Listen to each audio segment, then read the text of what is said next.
Today, a history of war.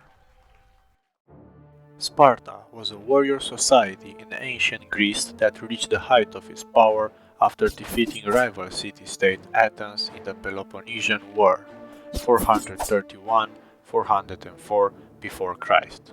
Sparta, also known as Lacedaemon, is located primarily in the present-day region of southern Greece called Laconia.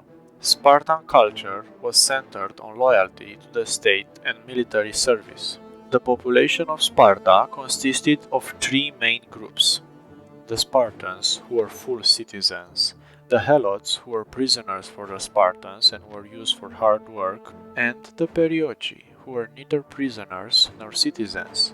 The Perioeci, whose name means dwellers around, work as craftsmen and traders and build weapons for the Spartans. Spartans, who were outnumbered by the Helots, often treated them brutally and oppressively in an effort to prevent uprisings.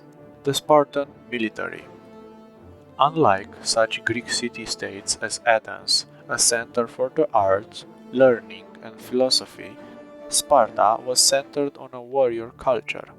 Male Spartan citizens were allowed only one occupation: soldier. Spartan boys started their military training at age 7, when they left home and entered the agoge. The teenage boys who demonstrated the most leadership potential were selected for participation in the Crypteria, which acted as a secret police force whose primary goal was to maintain peace between citizens. At the age 20, Spartan males became full-time soldiers and remained on active duty until age 60. The Spartans' constant military drilling and discipline made them skilled at the ancient Greek style of fighting in a phalanx formation. In the phalanx, the army worked as a unit in a close, deep formation and made coordinated mass maneuvers. No one soldier was considered superior to another. Going into battle, a Spartan soldier wore a large bronze helmet, breastplate, and ankle guards, and carried around a shield made of bronze and wood, a long spear, and a sword. Spartan warriors were also known for their long hair and red cloaks. Surrender was viewed as the epitome of cowardice, and warriors who willingly laid down their arms were so shamed that they often resorted to suicide, because Spartan soldiers were expected to fight without fear and to the last man. According to the ancient historian Herodotus, two Spartan soldiers who missed out on the famous Battle of Thermopylae returned to their homeland disgraced. There had to be consequences. Even if maybe all these fighting programs and techniques could make them seem indestructible, Sparta was not invincible. The stability that the agoge fostered also led to a certain inflexibility. For all the Spartans' efficiency, they relied heavily on a limited set of maneuvers, and when those failed, they didn't have a plan B.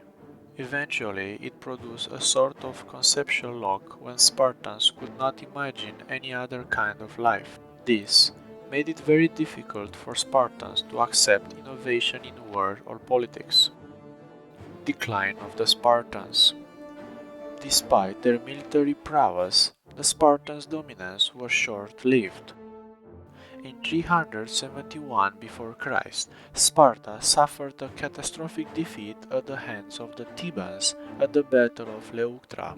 In a further blow late the following year, Theban general Epaminondas led an invasion into Spartan territory and oversaw the liberation of Helots, who had been enslaved by the Spartans for several centuries. The Spartans would continue to exist, although as a second-rate power in a long period of decline.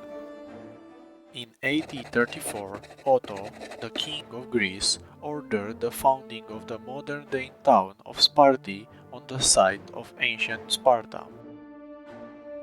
That's all for today, guys. I hope you like it and see you next time.